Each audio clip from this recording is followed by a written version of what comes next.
예, 여러분 반갑습니다. 지금 이게 녹화가 되는 건가요? 예, 그럼 조심해야 되겠네요.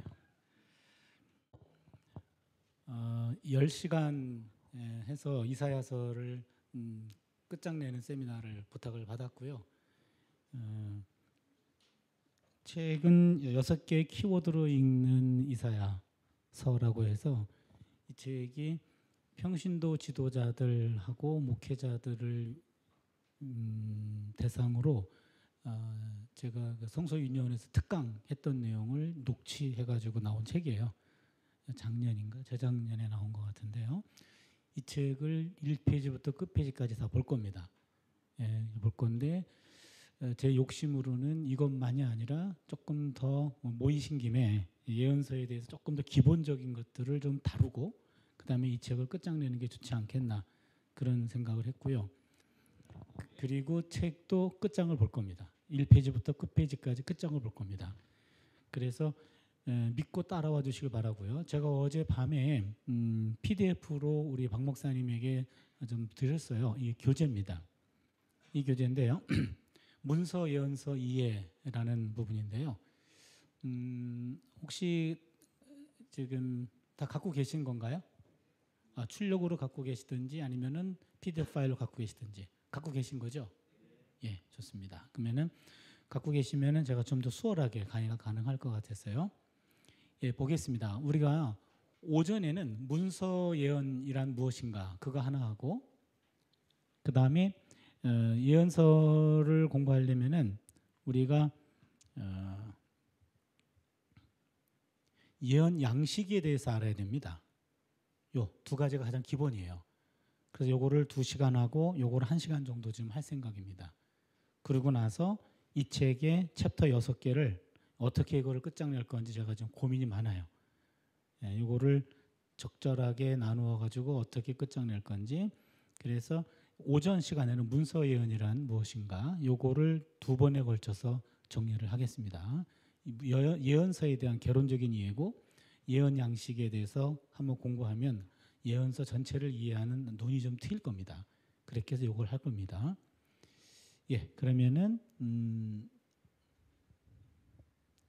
문서 예언이라고 하는 것은요, 과연 뭘까? 이거는 예언자가 문서를 남겼다고 해서 문서 예언자가 아니고요. 예언자는 글 쓰는 사람이 아니에요. 예언자는 말씀 선포자입니다. 선포한 말씀이 나중에 그 사람의 이름으로 문서로 모아 있는 예언자가 문서 예언이에요. 그래서 우리가 알고 있는 이사야, 예레미야, 에스겔, 그 다음에 호세아부터 말라기까지 앞에 3명의 대예언자와 12명의 소예언자, 요 15권, 요거를 문서 예언이라고 그러거든요. 그러면 그 이전에 예언자들이 있었죠. 엘리야, 엘리사, 나단, 갓 이런 사람들. 나단, 갓, 엘리야, 엘리사 이런 사람들도 분명히 예언자인데 그 사람 이름으로 나온 책은 없습니다. 그래서 그 사람들은 문서 이전 예언이라 그래요. 그러면 보세요. 먼저 문서 예언이라는 말과 클라시시 프로페티, 지금 우리가 함께 읽는 이 문서 예언 이해라는 책은 독일 학자 한스 발터 볼프라고 하는 독일 학자가 있는데 예언서 이해의 대가였습니다.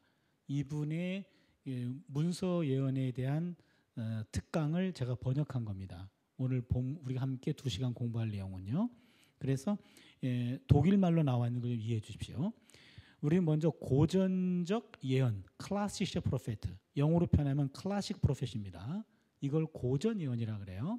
고전 예언과 라이팅 프로페트이라고 하는 문서 예언이라는 말은 같은 말입니다. 고전 예언 이퀄 문서 예언. 그래서 고전 이전 예언과 문서 이전 예언이라는 말은 같은 말입니다. 그래서 고전 이전, 문서 이전은 아까 말씀드렸던 나단, 갓, 다윗 시대 때 엘리야, 엘리사 그런 사람들을 고전 이전, 문서 이전 예언자라고 그러고 우리가 조금 전에 이야기했던 15명을 문서 예언이라고 얘기합니다. 그러면 고전적 예언이란 말은 문서 예언이란 말과 같은 말인데 문학적 기준에 따르면 한마디로 말하면 후기 예언서에 해당합니다. 후기 예언서. 후기 예언서라는 말은요, 히브리 성경을 기준으로 나눈 겁니다. 토라, 느빔, 케투빔. 우리가 알고 있듯이 토라 율법서, 케투빔 예언서, 그 다음에 느빔 예언서, 케투빔 성문서입니다. 근데 느빔에는 전기 느빔과 후기 느빔이 있죠. 전기 느빔은 여호수아, 사사기, 사무엘상가, 열왕기상하. 이게 우리말 성경과 순서가 달라요. 이거는 히브리 바이블. 우리가 보통 말하는 전문적인 용어로는 베하에 쓰죠. 히브리어, 비블리아, 헤브라이카, 슈투트가르텐지아. 히브리어 성경에서는 이런 순서로 되어 있죠. 그래서 느빔에서는 전기 느빔, 후기 느빔인데 여호수아, 사사기, 사무엘상하, 열왕기상하 그렇게 되어 있고, 후기 느빔이 대예언서와 소예언서로 나눠져 있죠. 대예언서가 이사야, 예레미야, 에스겔 3권이고 소예언서가 12권입니다. 그렇게 해서 느빔은 전기 느빔이 4권이고 후기 느빔이 4권이에요. 이렇게 되어 있는데, 문서 예언이란, 고전적 예언이란 후기 예언서입니다. 후기 예언서면은 요기를 말하죠. 15권. 됐습니까? 예, 그래서 고전적 예언이란, 문서 예언이란 문학적 기준으로 따르면 후기 예언서에 속한다. 요거를 이해해 주시면 됩니다. 그 다음에 넘어가시고요. 그리고 지금 여러분들이 제가 어느 교단 목회자들입니까? 라고 좀 잠깐 여쭤봤더니 주로 합동 측, 그 다음에는 고신 측, 뭐 이런 좀 침례교, 이런 조금 학문적인 방향으로 따르면 조금 보수적인 교단들이에요. 여러분들이요. 그래서 이 책은 보수적인 것만은 아닙니다. 이거는 학술적인 겁니다. 학술적인 것이라서 만약에 여러분들이 그동안 들었던 내용들과 조금 다룰 수 있어요. 다룰 수 있지만 제가 학생들에게 얘기합니다. 복음에는 순교해도 되지만 학술 이론 가지고는 순교할 필요 없다. 학술 이론은 참조만 하고 내 신앙과 내가 가지고 있는 신학적 배경에서 받아들일 수 있는 것만 받아들이면 된다. 그 다음에 저건 나랑 좀 다르다 그러면 가지치기 하면 되는데, 조금 달라도 조금 들어보면 나의 신학적 어떤 한계에 조금 도약할 수 있는 그런 기회가 됩니다. 그래서 조금 다르더라도 여러분 이해해 주십시오. 제가 여러분을 충분히 좀 이해하고 있기 때문에 사전에 말씀을 드리는 겁니다. 예, 그러면은 고전적 예언은 이사야서에서부터 말라기서까지 후기 예언서 안에 발견되는데, 후기 예언서 안에 있는 모든 것들이 다 고전적 예언은 아닙니다. 조금 깊이 들어갑니다. 고전 이전의 예언 전승들이 고전 예언에 들어가 있는 게 있어요. 예를 들면 이사야 36, 39장 사내립의 예루살렘 침공. 이 내용은 열왕기하 18장, 20장에 있는 내용을 그대로 차용한 겁니다. 내용이 거의 비슷합니다. 그렇기 때문에 이것들은 이사야 36, 39장은 고전적 예언에서 제외합니다. 됐고요. 그 다음에 요나 이야기도 상당히 소설적인 형태입니다. 요나 이야기도 그래서 엄격하게 고전적 예언에서 요나도 제외됩니다. 나중에 얘기할게요. 그 다음에 후대에 나타난 묵시문학이 현재 고전적 예언 안에 들어와 있는 게 있어요. 그게 이사야 24장, 27장입니다. 이사야 소묵시록이라고 그래요. 요거는 예언 문학이라기보다는 묵시 문학에 가깝습니다. 요엘서도 묵시 문학으로 많이 언급됩니다. 스가랴 12, 14장도 묵시 문학으로 언급이 돼요. 그렇게 되면 이 부분들은 지금 고전적 예언에서 엄격한 기준에서 빠집니다. 됐습니까? 그러니까 고전적 예언이란 문학적 기준에 따르면 후기 예언서인데, 후기 예언서 안에 들어있는 모든 것들이 다 고전적 예언은 아니고, 그 안에 이사야 36, 39장도 빠지고 요나도 빠지고 이사야 24, 17장도 빠지고 요엘도 빠지고 여기도 빠진다. 그거 빠진 이외의 모든 것들을 후기 고전적 예언이라고 얘기한다. 여기까지 이해가 됐습니까? 예, 그렇게 제외한 것은 나름대로 그 내용과 형태와 문학 양식과 배경이 고전적 예언과는 조금 결이 다르기 때문에 그래요. 연대적 기준입니다. 연대적 기준에 따르면 기원전 8세기에서 5세기까지 한정됩니다. 이거는 여러분 책을 좀 봐주세요. 이 책입니다. 이 책이요. 이 책에 여기입니다. 16쪽. 16쪽을 보시면 거기에 문서 예언자 활동 연대가 나옵니다. 이 연대편은 제가 만든 겁니다. 학자들마다 연대가 다 달라요. 그래서 요 연대편은요. 지금 우리가 예언서를 공부할 때는 예언자는 특정한 연대, 특정한 나라에서 특정한 대상에게 선포된 말씀이 나중에 모아진 거예요. 그렇기 때문에 예언서는 역사적 배경을 알지 못하면 그 예언자의 본래의 오리지널 보이스를 알 수가 없습니다. 그래서 예언서 설교가 어렵습니다. 예언서 내용도 어려운데 그 1차적으로 1차 청중으로 어떤 내용이었을까? 그 의미를 아는 건 더 어려워요. 그러다 보니까 비용 대비 별로 효과가 크지가 않아서 예언서 설교를 많이 못합니다. 그러다 보니까 한국교회 강단은 예언자의 영성이 많이 약화되어 있고 결여되어 있습니다.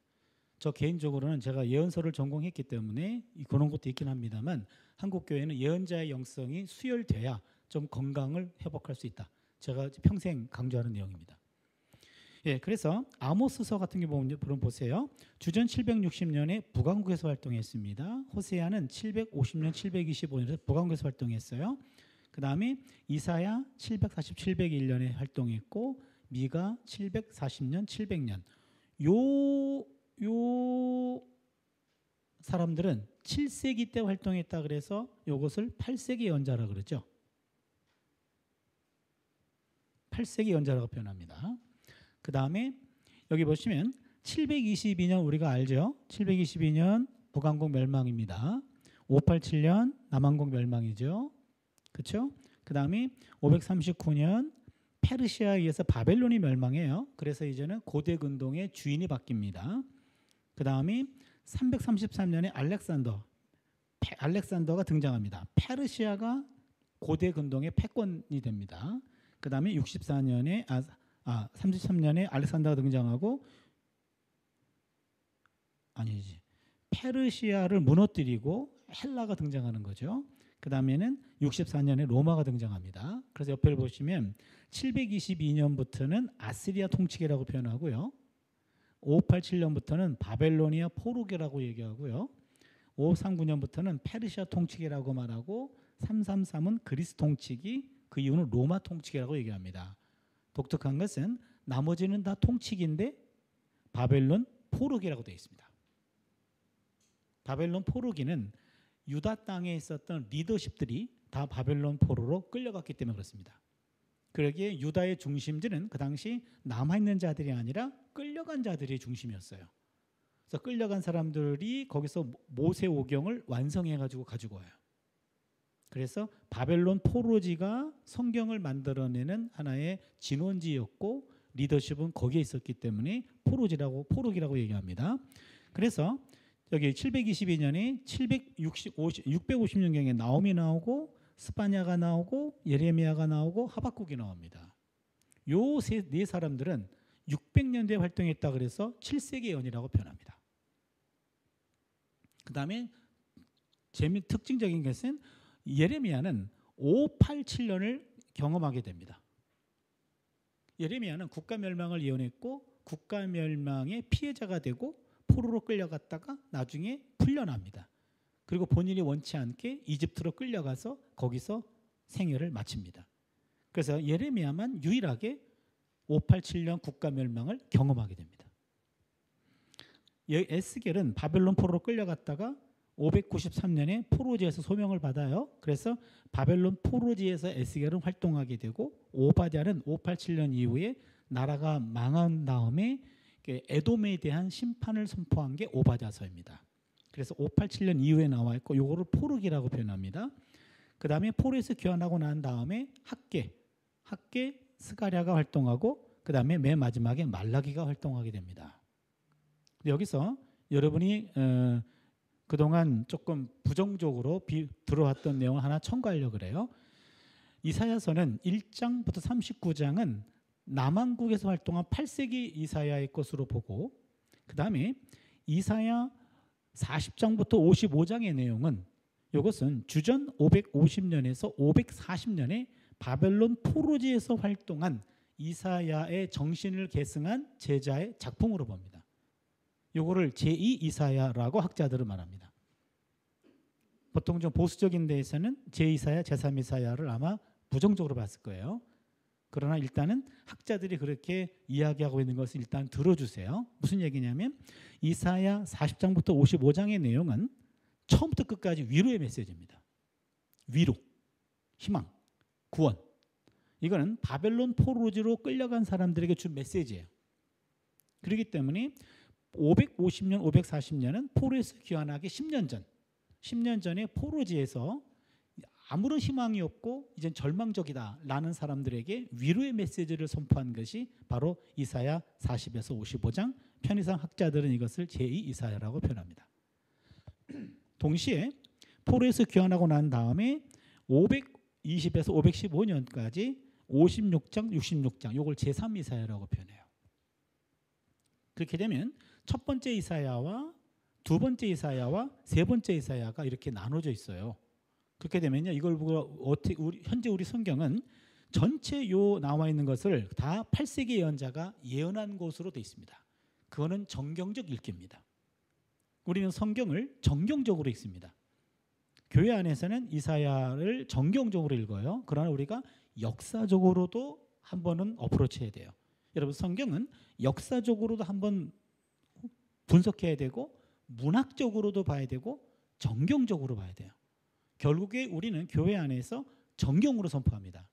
그러나 역사와 문학을 이해하지 못하고서는 정경의 마지막 의미가 왜곡될 수 있어요. 그래서 역사적으로 봤을 때 제2사야, 제3이사야라는 표현을 학자들은 쓴다. 그러나 정경적으로 보면 이미 200년 전에 이사야가 예언한 것으로 돼 있다. 됐습니까? 그래서 우리는 그 내용을 제2사야서를 본문을 볼 때는 바벨론 포로지에 있는 사람들이 1차 총중이에요. 제3이사야를 볼 때는 포로에서 귀환하고 난 다음에 귀환하고 나면 모든 것들이 다 우리가 기대했던 모든 것들이 다 성취될 줄 알았는데 그렇지 않은 현실에 대해서 실망하고 좌절한 사람들에게 또 다른 이사야의 후계자가, 이사야의 제자가 말씀을 선포한 내용입니다. 그래서 1차 독자가 누군지, 1차 총중이 누군지 그것을 알면 역사적인 의미를 알 수 있고 역사적인 의미에서 오늘 상황으로 정경적으로 읽어서 오늘의 교회 안에 선포할 수가 있는 거죠. 이 말씀 이해하실 수 있나요? 예, 그래서 이 말 자체가 들어가면은 시험 들까 봐 제가 이 책에 넣지는 않았습니다. 그러나 말이 통하고 그럴 때는 우리끼리 할 때는 넣습니다. 그리고 문제가 되면은 난 그런 얘기 한 적이 없다고 이야기합니다. 그래서 녹음이 되는 게 문제예요, 지금요. 그래서 이거는 왜냐하면 책에 없는, 성경에 없는 내용이기 때문에 학자들의 견해예요. 근데 요즘은 이런 견해들이 많이 수용되고 있어서 그냥 여러분에게 소개하는 것뿐이고요. 교회 안에서는 제2사야, 제3이사야 이딴 얘기하시면 안 됩니다. 성도들이 헷갈립니다. 그럼 우리가 모르는 사이에 또 이사야가 발견됐나? 그럴 거예요. 그게 아닙니다. 그냥 아는 척하지 마시고 그냥 이사야를 하나로 보면 되고 우리는 요거 세 가지를 이번에 다 보려고 그래요. 그다음에 요 연대편은 여러분 잠깐 좀 눈여겨보시면 여기가 지금 8세기 예언자가 4명이네요. 7세기 예언자가 4명이네요. 포로기가 2명이네요. 포로기 이후가 3명이네요. 그러면은 토탈 4, 2, 3 하면 13명이네요. 그럼 문서 예언자는 15명이었죠. 2명이 실종됐네요. 2명이 누굴까요? 잃어버린 예언자를 찾아서. 누가 여기에 이름이 안 올라가 있나요? 예? 제발 찾아주세요. 누구죠? 요나, 또 같은 요시, 요엘. 예. 아까 요나, 요나는 이야기체라 그랬고 요엘은 묵시문에 가깝다 그랬죠. 예, 요엘과 요나는 정확한 연대를 측정할 수 없습니다. 그건 내가 못한다는 게 아니라 그 예언서 자체가 연대 측정을 불가능하게 만듭니다. 그래서 둘은 빠졌습니다. 여긴 연대가 가능한 것만 한 거고 그 다음에 여러분에게 좀 마지막으로 드리고 싶은 말씀은 학자마다 연대표가 다 달라요. 그런데 아모스 연대표는 차준희 교수 걸 따르고 호세 연대표는 또 아모기 교수를 따르고 이런 식으로 일계명을 어겨서는 안 돼요. 오직 한 사람만 따르세요. 제가 760년을 기점으로 다 측정해가지고 나온 연대표예요. 그렇기 때문에 여러분은 이 연대표에 목숨 걸 필요가 없어요. 그냥 이거 하나만 따로 카피해가지고 이사야서 맨 앞에다가 성경에다가 껴놓으세요. 그 예언서를 볼 때마다 이 예언자가 언제 나온 거지? 요걸 좀 보시면 됩니다. 학생들한테는 연대표를 다 외우라 그래요.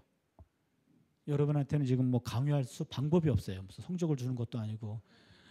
그래서 그냥 오려서 집어넣고 성경 볼 때 보시면 됩니다. 그 다음에 연대표가 문제가 되면은 그 차준희 교수랑 가서 따져 그러시면 됩니다. 저한테 보내세요. 제가 해결하겠습니다. 그러니까 여러분은 그냥 이렇게 보시면 예언서를 연대적으로 봤을 때 8세기에서 5세기까지 나와 있는 게 문서 예언이구나. 그것만 기억하시면 됩니다. 됐습니까? 예. 그 다음에 연대적 기준은 8세기에서 5세기입니다. 그 얘기했고요. 더 넘기시면 내용적 기준입니다. 내용적 기준에 따르면 한마디로 말하면 신탁 수집물입니다. 예언서는 문서 예언은 신탁 수집물이에요. 신탁 수집물은 여러분 요거 신탁 이렇게 한자어로 신이 위탁한 말씀이에요. 신이 위탁한 말씀. 그래서 예언서들을 보면 예언서들은 하나님이 맡겨놓은 말씀이에요. 자기 얘기가 아닙니다. 여호와 가라사대 이런 식으로 맡긴 말씀을 선포합니다. 그래서 고전 이전 예언은 이야기체 전승으로 되어 있어요. 3인칭 기술입니다. 엘리야에 관해서, 엘리사에 관해서, 나단에 관해서, 가세에 대해서. 묵시 문학도 달라요. 묵시 문학은 아주 환상적인 내용이 많이 나옵니다. 묵시 문학은요. 그래서 앞에 나와 있는 문서 이전 예언과 묵시 문학과 예언 문학과는 달라요. 됐나요?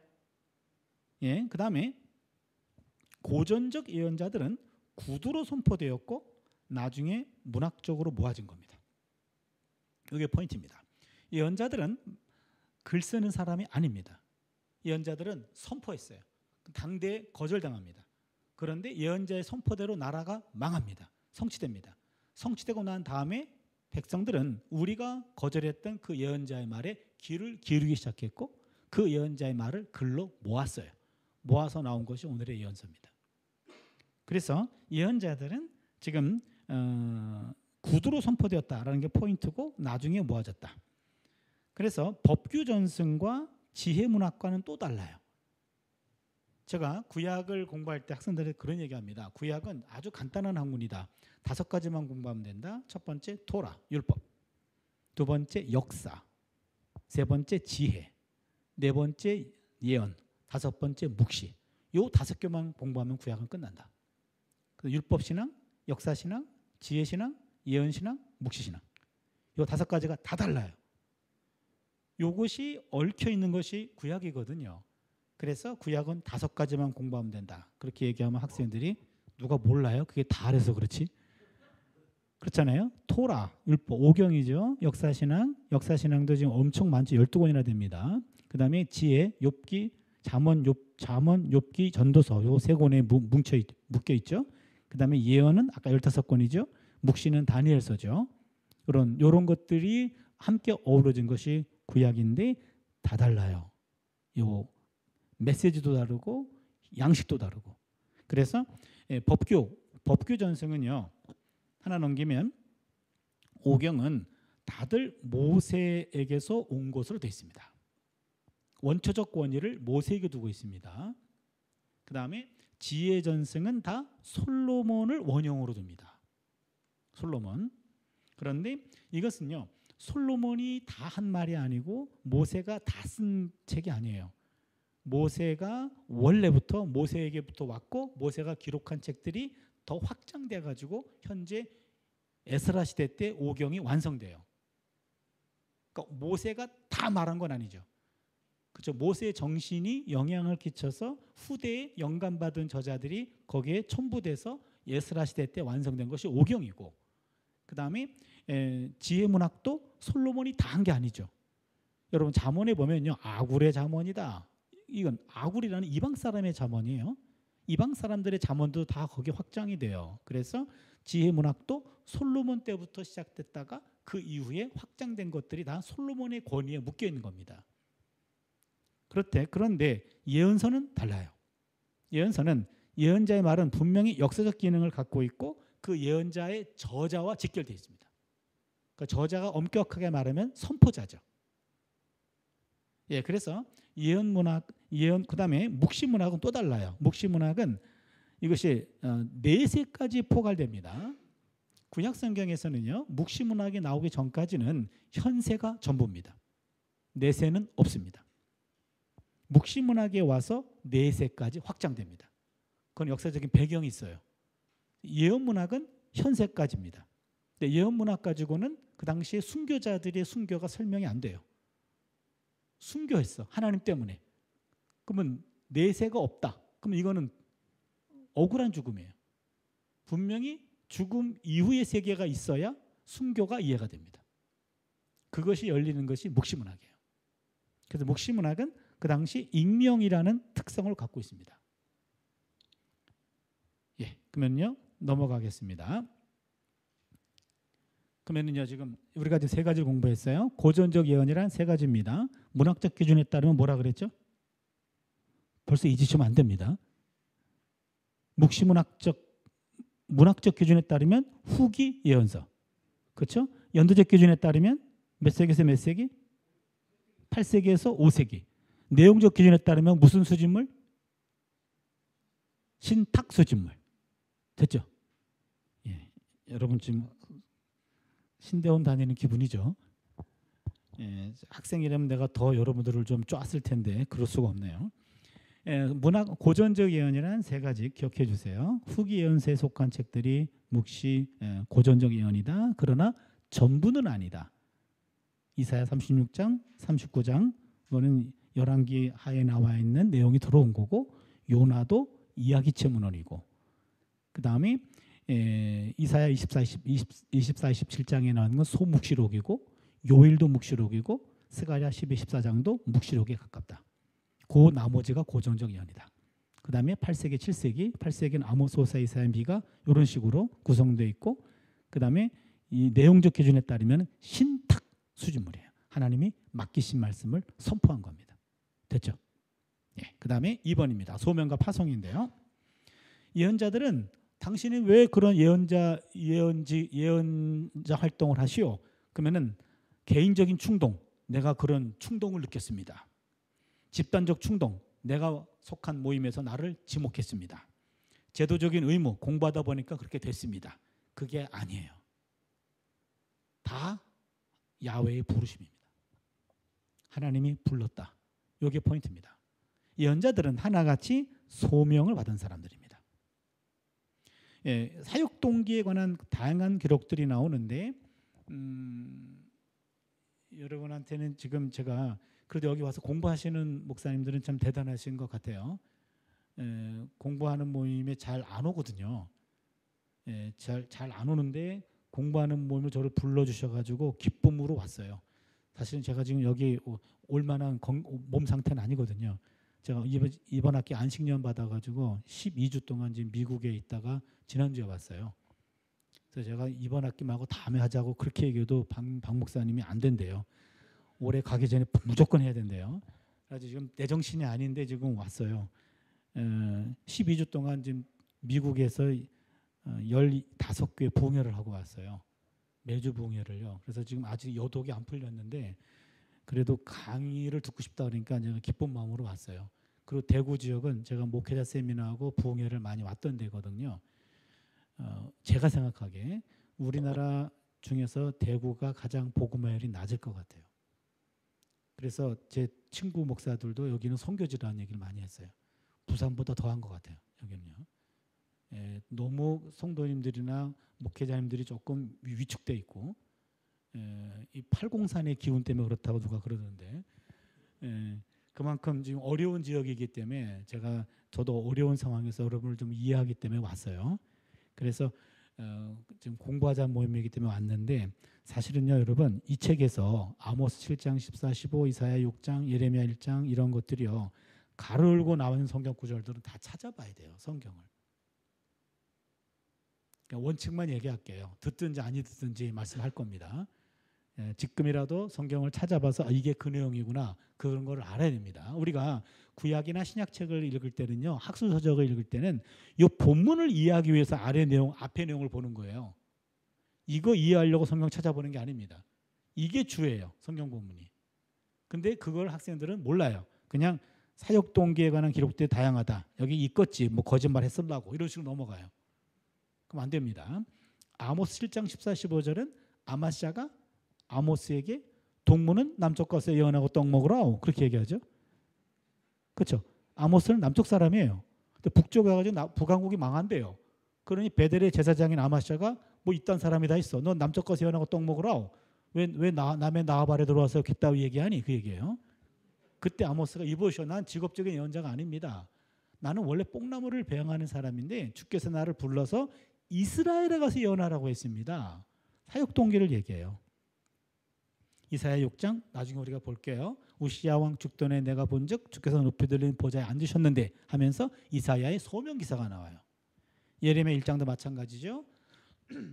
내가 너를 복중에 짓기 전에 내가 너를 알았고 내가 너를 태중에서 구벌하여 세웠나니 너는 열방의 선지자가 될지니라. 아이고 난 아이라 말할 줄 알지 못하나이다 하면서 사역 동기가 나와요. 소명 기사예요. 에스겔 1:3장도 마찬가지죠. 이사야도 마찬가지입니다. 아주 다양한 소명 체험이 나옵니다. 그래서 예언자들은 하나같이 하나님이 불렀습니다라는 소명의식이 있었습니다. 보세요. 또 하나는요. 그들은 하나님의 부르심 앞에 강압을 느꼈어요. 거절할 수 없는 부르심입니다. 갈래 죽을래 둘 중에 하나예요. 그래서 죽지 못해 간 겁니다. 소명입니다. 또 하나는 예언자들이 소명받을 때 황홀경에 빠져든 예언자는 없습니다. 황홀경이란 말은 자기의식을 상실한 거예요. 예언자들은 하나같이 제정신으로 소명을 받습니다. 그래서 예언자들은 자기의식이 있었어요. 예를 들면 이사야 6장 8절 9절 누가 우리를 위하여 갈고 그때 이사야가 잠자는 게 아니라 환상 중에 하나님 나 여기 있는데 나 보내세요 하고 자기 의식을 가진 상태에서 하나님과 대화 속에 소명을 받아요. 다 마찬가지입니다. 예레미야도 예레미야야 넌 뭘 보느냐? 예, 여름실과 한광주리를 봅니다. 이런 식으로 뭘 보느냐라고 하나님과 대화 속에서 일어납니다. 그래서 하나님과 소명 체험은 황홀경에서 받은 것이 아니라 맨정신으로 받았다. 황홀경 예언자들은 문제가 있어요.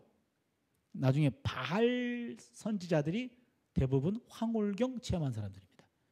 열왕기상 18장에 갈멜산 대첩에서 450명의 바알 선지자들은 나중에 자해하죠. 그렇죠? 그게 황홀경입니다. 그러나 엘리야는 제정신으로 기도합니다. 그 다음에 그러면 예언자들이 왜 자신들의 소명 체험은 그걸 공개했을까요? 여러분 소명 체험은 개인적인 사건이에요. 은밀한 사건이에요. 근데 그걸 공개했어요. 왜 그랬냐면 예언자의 정당성에 대해 의문을 제기했던 이스라엘 사람들에게 반문에 대한 응답이었을 겁니다. 뭐냐면 하나님 주신 말씀을 선포했더니 당신은 어떤 권위로 그따위 얘기를 하시오? 라고 도전합니다. 그때 예언자들은 내가 말 안 하려고 했는데 이건 내 말이 아니고 하나님이 나를 부르셨어요. 라고 하면서 자기 소명 사건을 공개합니다. 예언자의 정당성을 위해서 얘기한 겁니다. 그 다음에 예언자들은 어떤 직업을 가졌는가? 보통 학자들은 성소 예언자였을 것이다. 성소 예언자적 직업을 수행했을 것이다. 성소에 속한 예언자들이었을 것이다 라고 얘기하는데 성소 예언자로 생각되는 사람은 오바댜와 하박국 둘 정도밖에 아니고요. 나머지 예언자들은 그렇지 않습니다. 일반적으로 아모스는 농부였고요. 그렇죠? 목축업자였죠. 농부였고 예레미야와 에스겔은 제사장 가문 출신이었죠. 둘 다 아버지가 제사장이었어요. 그다음 이사야 같은 경우는 그다음 페이지 넘기면요. 예루살렘에 있는 지혜 교사들 중 하나였을지도 모른다. 이건 지금 wolf는 그렇게 생각했고 저는 조금 이사야는 아마도 궁중 서기관이었을 것이다 라는 생각입니다. 그건 이 책에 내가 썼기 때문에 그때 나올 때 얘기할게요. 아무튼 고위 관료였어요. 미가는 모레셋의 농부였으며 그 고장의 장로였을 것이다. 그래서 지방의 장로로서 그 지역의 리더예요. 지도자입니다. 그런데 그 지역 사람들이 예루살렘에 강제 노동에 그들이 투입돼요. 그리고 거기서 억울한 죽음을 경험합니다. 그때 장로 미가 모레셋 사람 미가가 예루살렘에까지 가가지고 시온을 피로 건축하는 자들아 하면서 예루살렘 성전의 멸망을 최초로 예언하게 되죠. 이런 식으로 서로 다른 다양한 직업을 가진 사람들이었습니다. 그리고 예언자들이 한 번 소명을 받을 때, 한 번 부름 받을 때 평생 선포할 메시지를 한꺼번에 받은 게 아니었어요. 일단 받고 그다음에 순간순간 그때그때마다 그들에게 하나님이 새롭게 말씀을 주셨습니다. 그래서 한 번 소명으로 끝나는 것이 아니라 소명은 반복될 수 있습니다. 하나님이 엘리야를 호렙산으로 부르셨죠. 그렇죠? 로뎀나무 아래서 죽기를 구했을 때 하나님은 엘리야를 호렙산으로 리콜했어요. 그래놓고 리콜링했습니다. 리콜링, 재소명이에요. 그것 부여받고 다시는 엘리야는 이제 하나님 앞에서 그렇게 탈진 상태였지만 새로운 힘을 공급받고 세미한 음성으로 새로운 소명을 받아서 세 가지 사명을 또 감당하려고 사역을 계속합니다. 그런 식으로 예언자들은 한 번에 평생의 선포할 메시지를 다 받은 것이 아니라 고비고비마다 새로운 메시지를 주셔서 하나님이 선포하게 했다. 그 다음에 공적 출현입니다. 예언자들은 지금 여러분 잘 따라오고 계시죠? 원래 책을 읽어 오셔야지만 따라올 수 있는 건데 그냥 읽어 왔다라고 전제하고 제가 지금 진도를 나갈게요. 공적 메시지는요, 예언자들은요,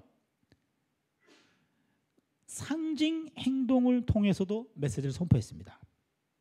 상징 행동? 무슨 얘기냐면 예언자들은 말로만 선포하지 않았고 삶으로도 선포했어요. 무슨 얘기냐면 호세아, 음란한 여인과 결혼해야만 했습니다. 이거는 선지자들은 음란한 여인을 선호하나요? 그런 거 아니죠. 그렇죠? 음란한 여인과의 결혼을 통해서 이스라엘 백성이 음란죄를 저질렀다. 그러나 하나님은 너희들을 포기하지 않는다. 이건 하나님의 변함없는 사랑을 강조하는 것이 호세아의 결혼 사건입니다. 예레미야 결혼 금지당했어요. 아내와 자녀를 포기해야만 했습니다. 이건 또 뭡니까? 예레미야는요, 구약 성경에서 결혼을 금지당한 유일한 사람이에요. 그것이 포기될 정도로. 독신이라는 히브리어가 없습니다. 금지당했어요. 그것은 예레미야만 유일하게 국가 멸망을 경험했다 그랬죠. 그렇죠? 예레미야의 메시지는 국가 멸망이었어요. 입만 열면 나라가 망한다 그랬어. 백성들은 인지를 못했습니다. 예레미야를 미친 사람 취급했어요.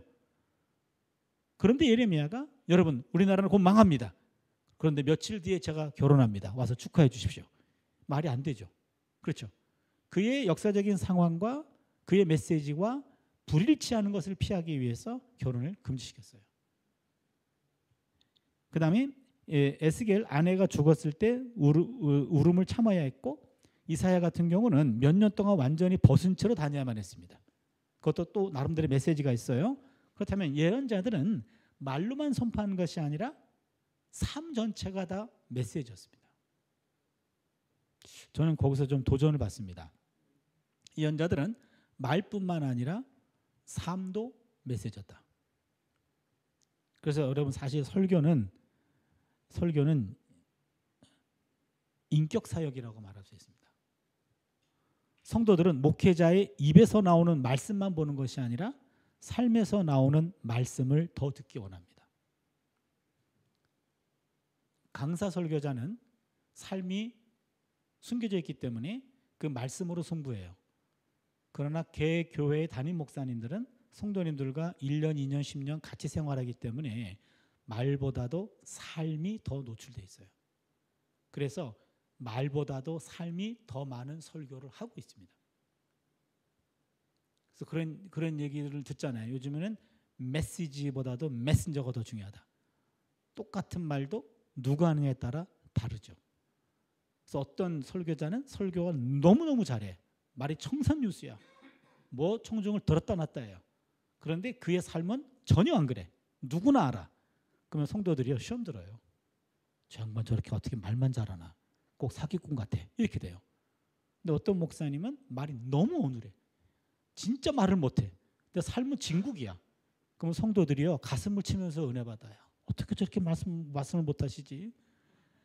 우리 목사는 그렇지 않은데 어떻게 저렇게 말씀을 못하시지? 라고 가슴을 치면서 중보하면서 은혜 받아요. 그래서 설교는 인격 사역입니다. 어떤 분은 이동훈 목사님이죠. 설교의 영향의 첫 번째가 성령 사역이라면 다음은 설교자 자신의 인격의 성화가 문제가 된다.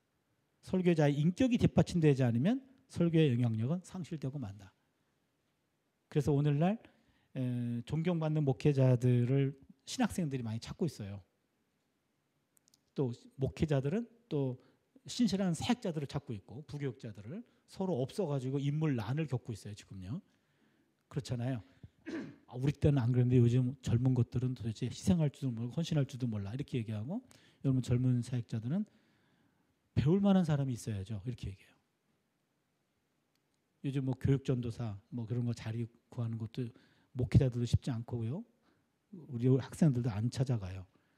교회에서 주는 페이는 그냥 알바 뛰면 더 많이 받을 수 있어요. 그런데 그럼에도 불구하고 교회 사역을 하는 거는 그 목사님한테 배우고 싶어서 가는 거예요. 제가 친구 목사들한테 그런 얘기해요. 요즘에 어떻게 요즘 신학생들은 어떻게 헌신도 안 하고 어떻게 사역을 안 하려고 그러느냐.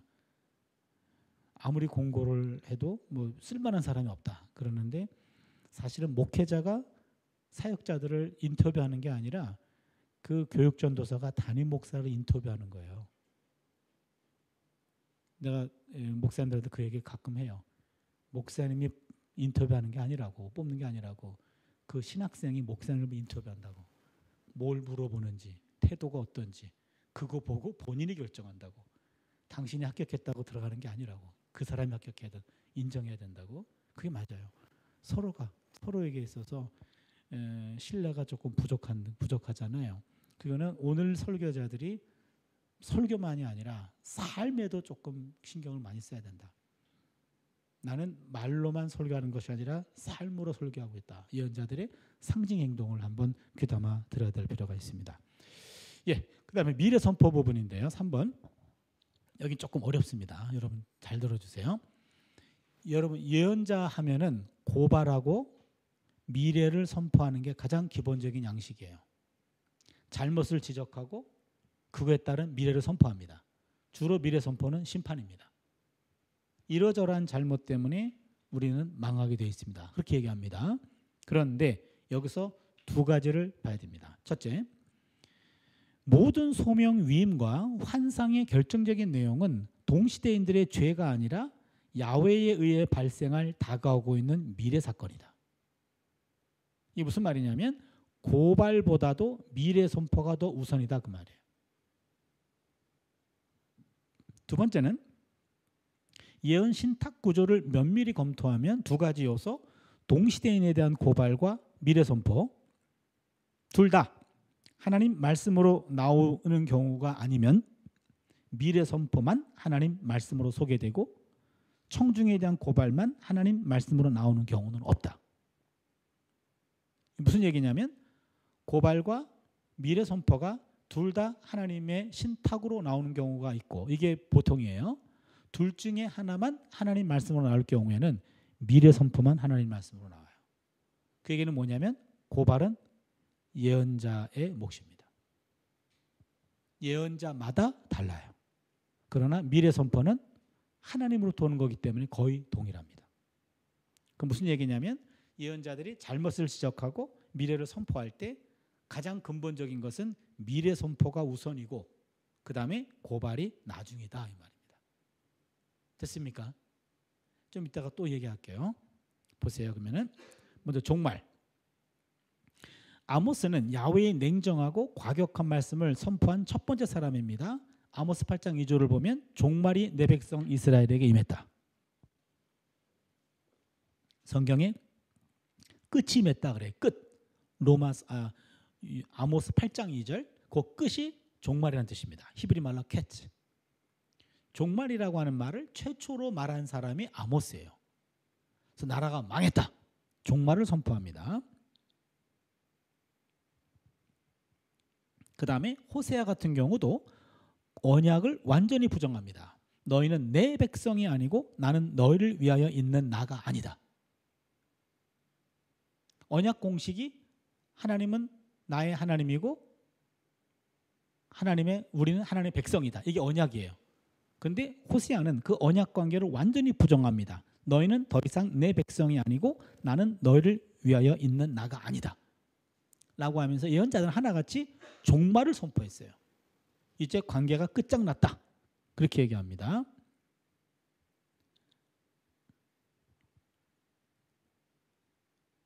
그래서 예레미야 같은 경우도 느부갓네살을 야훼의 종이라고 선포하고요. 미가는 선택받은 예루살렘에 대해서 완전한 멸망을 이미 선포하고 있고 예루살렘 성전의 멸망을 얘기하고 있어요. 에스겔도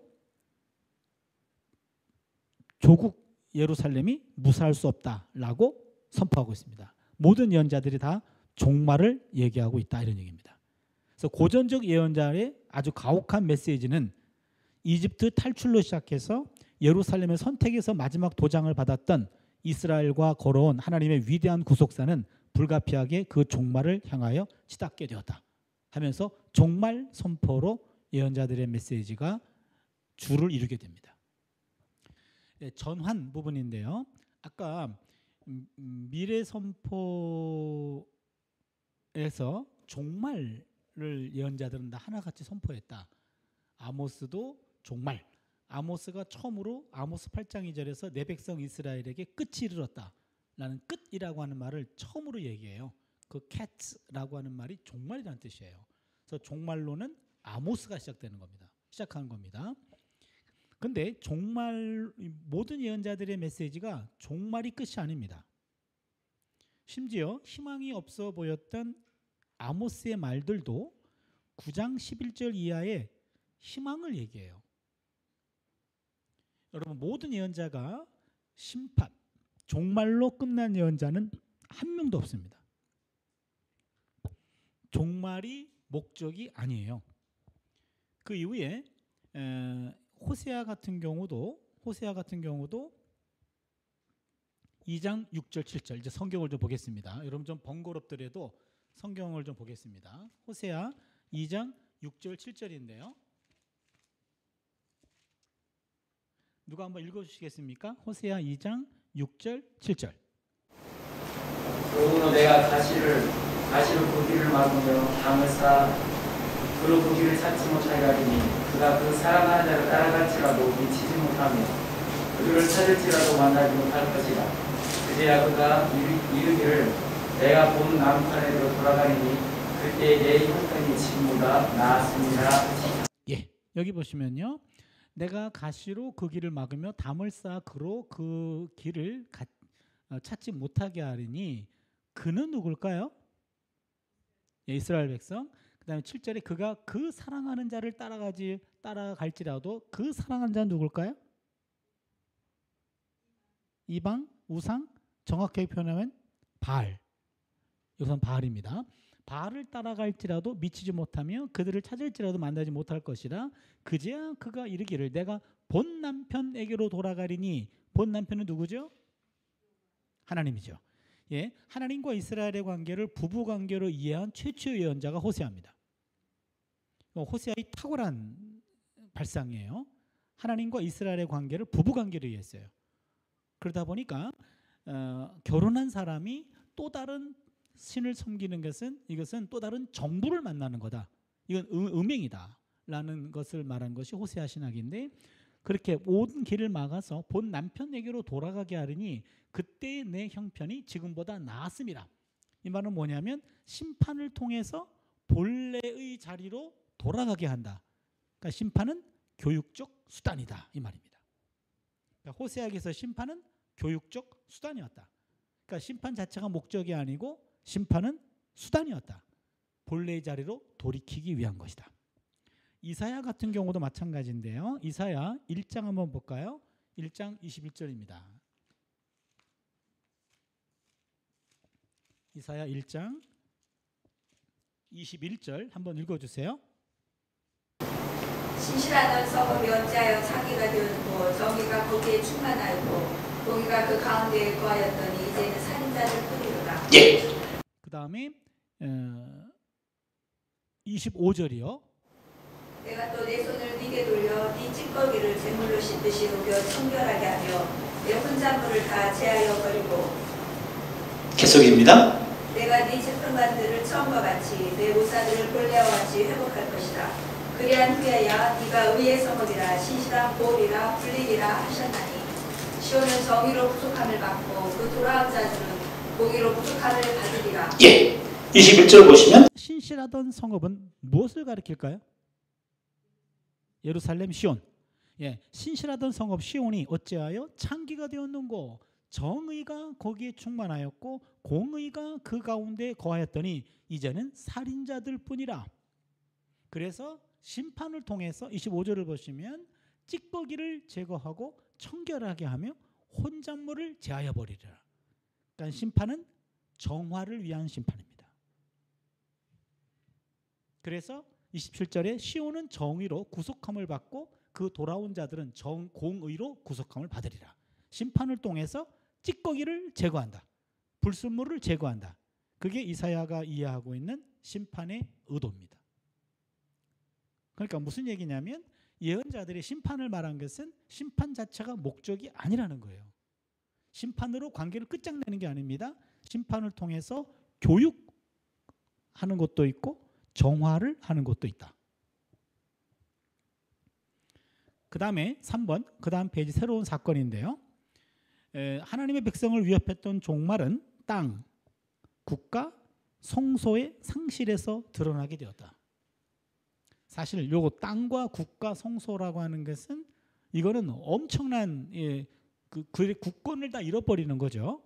기원전 587년의 사건은 포로기 이전 예언자들의 말들을 수집하게 하는 한 계기가 되었다. 전환 너머의 새로운 사건이 점차로 명백하게 윤곽을 드러냈다. 예언자들은 심판으로 끝난 것이 아니라 심판을 수단으로 해서 새로운 사건을 말해줍니다. 새로운 사건? 그게 뭐냐면 예레미야 같은 경우에는 예레미야 31장 31절로 34절 새 언약이 나옵니다. 새 언약. 그럼 잘 아시죠? 새 언약. 한번 볼까요? 예레미야 31장 31절 한번 읽어주세요. 여호와의 말씀이라. 그러나 날이 이르리니 내가 이스라엘 집과 유다 집에 새 언약을 맺으리라. 이 언약은 내가 그들의 조상들의 손을 잡고 애굽 땅에서 인도하여 내던 날에 맺은 것과 같이 아니할 것은 내가 그들의 남편이 되었어도 그들에 대해 언약을 깨뜨렸습니다. 여호와의 말씀이니라. 예, 여기 보시면 지금 새 언약을 얘기합니다. 뉴 테스타멘트가 되겠죠. 이 언약은 32절에 내가 그들의 조상들의 손을 잡고 애굽 땅에서 인도하여 내던 날에 맺은 것. 언제 맺은 언약이죠? 이 언약은? 예, 시내산 언약. 시내산 언약은 언약과 다르다. 시내산 언약은 돌판에 새겼습니다. 근데 그 언약이 깨졌어요. 내가 그들의 남편이 되었어도 그들이 내 언약을 깨뜨렸습니다. 지금 하나님과 이스라엘의 관계를 또 예레미야도 남편으로 이해하고 있네요. 그렇죠? 지금요, 하나님과 이스라엘의 관계를 남편으로 설명했던 최초 예언자가 누구라 그랬죠? 호세아입니다. 호세아는 북왕국 예언자입니다. 예레미야도 정신사적으로는 북쪽에 가깝습니다. 아나돗이라고 하는 지역은 베냐민 지파 땅이에요. 베냐민 지파 땅은 북왕국입니다. 그래서 예레미야 시대 때는 이미 북왕국은 망했습니다만 그러나 예레미야의 정신사 쪽은 북이스라엘 신학과 가깝습니다. 여러분, 북이스라엘 신학과 남유다 신학은 달라요. 남유다 신학은 시온 신학과 다윗 신학이 주를 이루고 있습니다. 남유다 신학은 시온 신학과 다윗 신학. 잘 기록해 주세요. 그 다음에 북왕국 신학은 야곱 신학과 출애굽 신학입니다. 야곱 신앙과 출애굽 신앙. 남유다는 시온 신앙과 다윗 신앙. 달라요. 그래서 지금 새 언약을 맺을 것이다. 옛 언약은 돌판에 새겼고 33절을 보니까 그러나 그날 후에 내가 이스라엘 집과 맺을 언약은 이러하니 곧 내가 나의 법을 그들의 속에 두며 그들의 마음에 기록하여 나는 그들의 하나님이 되고 그들은 내 백성이 될 것이라 야훼의 말씀이니라. 나의 토라를 그들의 마음에 새겨요. 이제는 신비가 됩니다. 석비가 아니라 신비예요. 돌에 새긴 언약이 아니라 마음에 새깁니다. 그래서 마음에 새겨서 이제는 생각부터 토라가 작동해요. 그래서 새 언약을 얘기한다. 새 언약이라는 말에서 신약이라고 하는 신약 성경 이름이 나오죠. 그럼 있던 약속은 구약이 되는 거고요. 그러니까 신약 성경은 형체가 나오기도 전부터 이름부터 지어졌어요. 그 다음에 에스겔도 마찬가지입니다. 에스겔도 하나 넘기시면 새로운 마음, 새로운 영을 주고 돌 같은 마음을 제하할 것이다 라는 선포를 합니다. 그러니까 예언자들이 제가 말씀드리는 것은 심판으로 끝나지 않았다. 전환을 통해서 새로운 사건, 예레미야 같은 경우는 새 언약을 약속하고 있고 그 다음에 에스겔 같은 경우는 새로운 마음과 새로운 영을 줄 것이다. 제이사야 같은 경우는 미래라는 사건을 미래를 언급하고 있으면서 새하늘과 새 땅이라는 것을 말하기 시작합니다. 새하늘과 새 땅. 그렇다면 야훼는 종말과 전환과 새로운 사건을 가져오는 분이라는 겁니다. 됐습니까?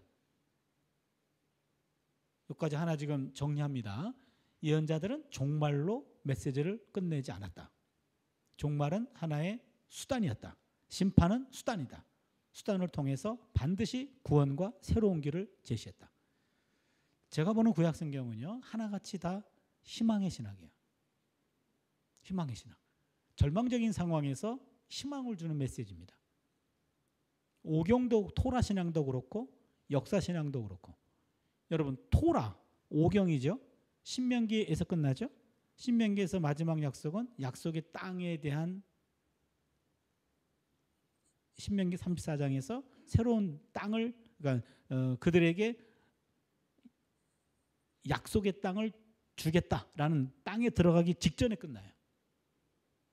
그리고 여러분 역사서에서는요. 열왕기하 25장에 보면 여호야긴 왕의 사면 복권으로 끝나요. 그렇죠. 여호야긴 왕은 포로로 끌려갔다가 거기서 37년 만에 풀려나는데 그 다음에 바벨론의 왕과 겸상을 해요. 그걸로 끝나요. 뭘 얘기합니까? 다윗 신앙은 끝장나지 않았다 이거죠. 다윗 계통에서 왕위가 영원히 지속된다라는 그런 불씨를 살려놓고 끝내요. 예언서도 마찬가지죠. 예언서도 미래에 대한 희망을 얘기합니다. 그래서 구약 신앙은 희망의 신학이라고 말할 수 있어요. 절망적인 상황에서 항상 희망을 놓지 않았다. 그 다음에 동시대인에 대한 고발입니다. 여기 보시면요. 예언서들을 보면은 항상 고발이 나오고 심판이 나온다 그랬어요. 예를 들어 볼게요. 아모스 4장 한번 볼까요?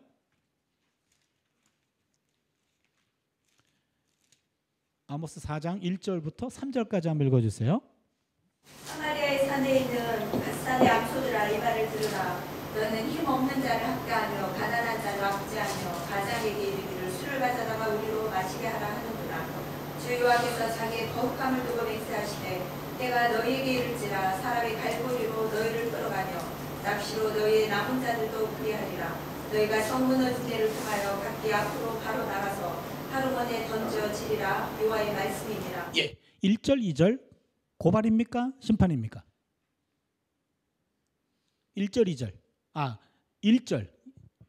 1절 고발입니까? 심판입니까? 고발. 2, 3절은 심판이죠. 다시 보세요. 사마리아 산에 있는 바산의 암소들아 이 말을 들으라. 너희는 힘없는 자를 학대하며 가난한 자를 압제하며 가장에게 이르기를 술을 가져다가 우리로 마시게 하라는도다. 잘못을 지적하고 있습니다. 이게 고발이에요. 2절 주 야훼께서 자기의 거룩함을 두고 맹세하시되 때가 너희에게 이를지라 사람이 갈고리로 너희를 끌고 끌어가며 낚시로 너희의 남은 자들도 그리하리라. 너희가 성 무너진 데를 통하여 각기 앞으로 바로 나가서 하루 만에 던져지리라. 야훼의 말씀이니라. 뭐죠? 심판입니다. 요 2, 3절을 미래 선포라고 얘기하는 거예요. 그러니까 미래 선포는 미래 선포는 심판 플러스 구원입니다. 그래서 심판을 얘기하고 있습니다. 요게 예언자들의 전형적인 말투예요. 잘못을 지적하고 심판을 선포하는 게. 그런데 여러분 아까 제가 말씀드렸듯이 둘 다 하나님 말씀으로 나오든지 둘 중에 하나가 하나님 말씀으로 나올 경우에는 미래 선포만 하나님 말씀으로 나온다. 4장 1절 누구 말로 나왔죠? 누가 하는 말입니까? 4장 1절? 예, 아모스의 말입니다. 2, 3절은 누구 말입니까? 야훼의 말씀이에요. 됐습니까? 둘 다 야훼의 말씀으로 나오든지 아니면 둘 중에 하나만 야훼의 말씀으로 나올 때는 반드시 미래 선포만 하나님 말씀으로 나옵니다. 그럼 보세요. 지금 동시대인에 대한 고발입니다. 예언자들의 말이 확실히 다가오고 있는 일들을 선포하고 있다면 그것은 동시대인의 청중들을 겨냥하고 있음이 분명하다. 기능. 예언자들은 임박한 심판이 죄로 인한 것이라고 증언하고 있습니다. 이게 중요한데요. 임박한 심판은 그냥 갑자기 느닷없이 임하는 것이 아니라 계속해서 죄가 쌓여서 더 이상 이제는 용서받을 수 없는 지경에 이르렀을 때 임하는 거예요. 호세아 4장 9절 한번 볼까요? 호세아 4장 9절입니다. 빨리 읽어주세요. 장차는 백성이나 제사장이나 공의함이라 내가 그들의 행실대로 벌하며 그들의 행위대로 갚으리라. 예, 그들의 행위대로 벌하며 그들의 행위대로 갚으리라. 그러니까 심판은 그들의 행위에 대한 결과입니다. 넘기시면요. 그 다음 페이지 보시면 그래서 예언자들의 가장 기본적인 의무는 미가 3장 8절 같이 야곱에게 그들의 범죄를 이스라엘에게 그들의 죄를 보여주는 것이다. 그러니까 예언자들은 죄를 지적하는 것이 예언자의 본래 기능이었어요. 그래서 예언자들의 현실 비판은 심판의 이유를 제시하는 기능을 한다. 반면에 권고는 아주 드물게만 나타납니다. 예언자가 그의 고발에서 기초하여 백성들에게 회개를 통한 상황 변화를 기대하고 있다는 사실은 어디에도 나오지 않습니다. 여러분 지금 이제 혼동을 일으킬 겁니다. 예언자 그러면 회개 촉구자인데 원래 예언자들은 회개 촉구자가 아니었다는 얘기예요. 지금 회개에 관한 말은 권고에 속하지 않고 성취되지 않았기 때문에 고발 자체에 속합니다. 아모스 4장 한번 볼까요? 아모스 4장 6절입니다. 또 내가 너희 모든 성읍에서 너희 일을 깨끗하게 하면 너희의 각 처소에서 양이 실이 떨어지게 하였으나 너희가 내게로 돌아오지 아니하였느니라. 여호와의 말씀입니다. 예, 계속이요. 또 추수하기 삭별 전에 내가 너희에게 비를 멈추게 하여 어떤 성읍에도 내리고 어떤 성읍에도 내리지 않게 하였더니 땅 한 부분은 비를 얻고 한 부분은 비를 얻지 못하여 말랐으며 두세 성읍 사람이 어떤 성읍으로 비틀거리며 물을 마시러 가서 만족하게 마시지 못하였으나 너희가 내게로 돌아오지 아니하였느니라. 여호와의 말씀입니다. 예, 계속해서 6절을 보시면요. 너희가 내게로 돌아오지 아니하였느니라. 야훼의 말씀이니라. 너희들에게 내가 심판의 징조를 보여줬는데 돌아올 수 있는 기회를 줬는데 너희들이 결국에 회개하지 않았어. 그렇게 얘기하는 거죠. 거기 6, 7절도 8절도 보시면요. 두세 성읍 사람이 어떤 성읍으로 비틀거리며 물을 마시러 가서 만족하게 마시지 못하였으나 너희가 내게로 돌아오지 아니하였느니라. 그러니까 돌아오다라는 회개라는 용어를 사용하고 있지만 회개하라는 말이 아니라 회개했어야 되는데 하지 않았다. 그런 너희들은 좀 이제는 심판을 피할 수가 없다. 그 얘기가 되죠. 이게 굉장히 중요한 포인트입니다. 호세아는 인간들은 그 당시 백성들이 회개가 불가능하다고 얘기해요. 호세아 5장 4절 한번 볼까요? 호세아 5장 4절입니다. 그들의 행위가 그들로 자기 하나님에게 돌아가지 못하게 하니 그는 흔한 마음이 그 속에 있어 여호와를 알지 못하니 회개가 불가능하다고까지 얘기합니다. 그래서 예언자들은 개혁자나 혁명가로 생각하는 것은 오해입니다. 예언자들이 인간을 보는 견해는 이런 낙관주의와는 상당한 거리가 있습니다. 예레미야는 인간성의 어떤 개선을 기대하는 것이 얼마나 가능성이 없는 일인지를 단호하게 말합니다. 예레미야 13장 한번 볼까요? 예레미야 13장 23절입니다. 구스인이 그의 피부를 표범이 그의 단점을 변하게 할 수 있느냐 할 수 있을진데 악에 익숙한 너희도 손을 펼 수 있으리라. 구스인은 이디오피아 사람입니다. 이디오피아 사람이 흑인입니다. 그의 피부를 바꿀 수 있느냐? 있습니까? 불가능하죠. 마이클 잭슨 이외에는 불가능하죠. 표범 반점 바꿀 수 있느냐? 불가능하죠. 그게 가능하다면 악에 익숙한 너희도 선을 행할 수 있으리라. 무슨 말입니까? 인간은 선을 행할 수 있다 없다? 없다예요. 이게 예언자들이 보는 인간이입니다. 그렇다면 고발을 하는 이유는 뭘까요? 잘못을 지적하는 이유는 회개를 촉구하는 것이 아니라 이미 회개는 불가능해요. 시점도 놓쳤어요. 근데 왜 잘못을 지적할까요? 심판의 정당성. 맞습니다. 심판의 정당성입니다. 그러니까 하나님의 심판은 정당하다 이 얘기입니다. 우리가 그 회개할 수 있는 기회를 놓친 거예요. 하나님이 끊임없이 회개의 기회를 제공했지만 너희들이 회개의 기회를 놓쳤고 결국에 회개가 불가능한 지경에 이르게 되었다. 그 얘기입니다. 주제입니다. 보세요. 아까 예언자들은요. 고발과 심판에서 고발은 주로 예언자의 몫이고 미래 선포는 하나님의 말씀이라 그랬죠. 그래서 심판은 미래 선포는 거의 비슷해요. 전쟁, 포로로 끌려가는 것, 갈고리로 끌고 가는 것, 칼에 맞아 죽는 것, 연병에 죽는 것 이런 것들입니다. 심판의 내용은. 그런데 고발은 예언자마다 조금씩 달라요. 예를 들면 아모스 때부터 예언자들의 고발은 무엇보다도 먼저 사회생활의 전 영역을 포괄한다. 첫 번째, 아모스는 주로 사회 비판을 많이 합니다. 사회 비판. 아모스의 핵심적인 메시지가 뭐죠? 아모스. 정의. 아모스 5장 볼까요? 24절. 아모스 5장 24절입니다. 오직 정의를 물같이 공의를 마르지 않는 강같이 흐르게 할지어다. 예, 아모스 5장 24절이 아모스 핵심 메시지입니다. 여러분 제가 독일에서 저는 학위를 했고요. 그리고 학위를 마치고 와서 제가 담임 목회를 했어요. 담임 목회를 하면서 신학자가 서야 될 자리가 어딘지를 제가 그때 깨달았어요. 3년 동안 목회를 하면서 설교가 너무 많아가지고 매일 새벽기도 있고 수요 예배 있고 금요 기도회 있고 토요일 날은 구역 예배 있고 주일 오전 오후 있고 혼자 다 해야 돼요. 설교를요. 이 몇 년 하다 보니까 설교거리가 떨어져가지고 이게 감당이 안 되는 거예요. 목사님들의 설교를 보면 내 영성에는 거의 안 맞고 설교는 참조할 만한 게 저한테는 없었어요. 제가 94년에 목회를 했었는데요. 그리고는 신학자들의 글을 봤더니 너무 어려워. 이거는 이 사람들이 교회를 다니나 싶을 정도로 도움이 안 돼요. 그래서 누구에게도 도움을 받을 수가 없었어요. 그래서 그때 내가 깨달은 것이 목회자들은 현장에서 성도들을 돕는 사람이라고 한다면 신학자들은 목회자의 설교를 도와야 되겠다. 특히 성서신학자들은. 그래서 제가 서야 할 자리가 그 자리인 것을 깨달았고 그 이후로 목회자들의 설교에 도움이 되는 책들을 의도적으로 많이 썼어요.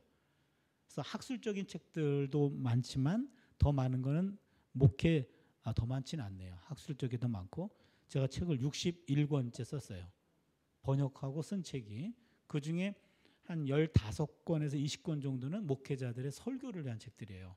평신도들도 볼 수 있는 거. 그래서 그 책을 좀 여러분들이 좀 봐주셨으면 좋겠어요. 혹시 제 책 중에 아는 분 뭐 있나요? 엄청 실망이네요, 제가. 아니 61권을 썼는데 한 권도 몰라요? 기억나는 거 없어요? 목사님도? 예? 예. 12예언자의 영성. 여러분 그 책을 얘기하려고 내가 말을 꺼낸 건데 딱 걸렸네요. 그 12예언자의 영성이란 책을 여러분 꼭 구입하셔서요. 그거 가지고 12번 설교해 주세요. 12번. 12연자 영성입니다. 그거 가지고 12번 설교해 주십시오. 제가 12번 설교해 본 임상을 거친 겁니다. 제가 성지순례를 매년 가는데 어느 해에 성지순례를 갔는데 갑자기 제 페이스북 메시지로 뉴질랜드에 있는 어떤 분이 저한테 메시지를 남겼어요.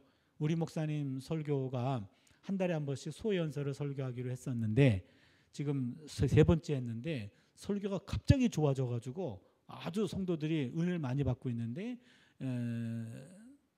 알고 봤더니 교수님의 12연자 영성이라는 책을 가지고 표절 설교를 하고 있더라.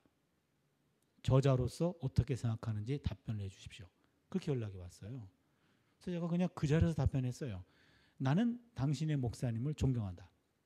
그 책은 설교집이 아니고 연구서다. 연구서를 가지고 제가 쓴 이유는 목사님들이 그거 가지고 설교해 주기를 원해서 쓴 책이다. 그 목사님이 그걸 연구해 가지고 설교를 활용했다면 저자로서 반가운 일이고 나는 그것을 권장한다. 그 책은 그럴 용도로 썼다. 그렇게 답변을 보냈어요. 그랬더니 교수님은 다르군요. 끝났어요. 그러고요. 그게 항상 설교 표절 가지고 문제가 많을 때였어요. 그거는 설교하라고 제가 쓴 책입니다. 첫 번 설교할 때 이 책, 이번 12번 시리즈 설교는 차준희 교수의 이 책을 가지고 설교하겠습니다. 그렇게만 얘기하세요. 그리고 제가 여기 오신 분들은 제가 다 넘겼어요. 표절권을 넘겼습니다. 다 표절해 주세요. 그 책을 보시고 그리고 교회 다니면서 십계명도 몰라라는 책 혹시 아세요? 그것도 몰라요? 그것도 꼭 설교해 주세요. 교회 다니면서 십계명도 몰라? 국제성서 국제제자 훈련에서 나왔는데요. 그게 지금 15세인가 그렇게 나왔을 거예요. 그러니까 15,000권 이상 지금 팔린 건데요. 10번 그걸로 좀 설교해 주세요. 십계명 설교는요. 제 생각에는 한 3년이나 5년 주기로 설교를 계속 해야 될 것 같아요. 제 아는 목사님은 십계명 설교 못한대요. 왜요? 그랬더니 7계명 때문에 못한대요. 간음하지 말라. 교인들 사정을 뻔히 아는데 그렇게 했다가는 몇 사람 교회 안 나올 것 같다고 그 사람이 또 뭐 장로래나 만수 집사래나 뭐 그래가지고요. 그거에 걸리는 것을 목사도 알고 본인도 아는데 그거를 알면서도 목사가 주일날 설교했다 그러면 나보고 나가란 소리냐 그렇게 오해하기 때문에 설교를 못 한다는 거예요. 아 너무 안타까워요. 그런 부분들이요. 그때 그걸 피하기 위해서는 십계명 설교를 하겠습니다. 그 중에 하나가 7계명이니까요. 그래서 그것을 가지고 그것도 그 책 가지고 한번 해보세요. 구약학자가 쓴 설교자를 위한 쓴 십계명은 몇 권 안 됩니다. 그래서 원래 의미를 가지고 적용한 거니까 그것도 좀 설교 좀 해주세요. 그 책 가지고요. 제가 지금 당장은 2개만 얘기했어요. 지금 아모스에서 5장 24절의 핵심 메시지다 해서 12연자의 영성이란 책은 12명의 예언자 가운데 가장 핵심적인 메시지를 추려가지고 그거 가지고 한 번씩 설교를 한 겁니다. 그래서 그 책 가지고 반드시 여러분 설교 좀 해주세요. 여러분 목회자들에게 가장 필요한 거는 설교거리예요. 지금 당장 이번 주 뭘 설교할까 늘 쫓기잖아요. 그때 책 한 권을 택해서 하면은 많이 좀 도움이 될 겁니다. 예, 그 다음에 사회 비판에서 사회 비판을 많이 하고 있고 두 번째입니다. 예언자들은 외교 정책의 결정들도 고발하는데 주로 이사야가 많이 합니다.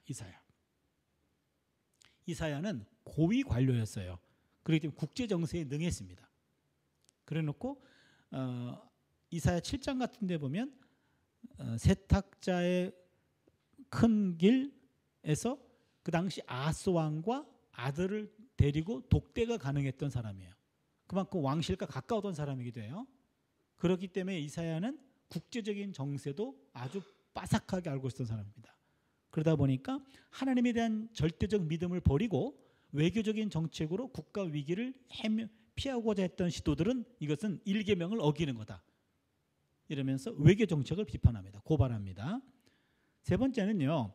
예배 관습에 대한 비판도 많아요. 주로 호세아가 많이 합니다. 호세아. 아까 저 얘기는 안 했네요. 이사야 같은 경우에 이사야 7장 한번 볼까요? 이사야 7장 9절이 핵심적인 구절인데요. 이사야 7장 9절 한번 읽어주세요.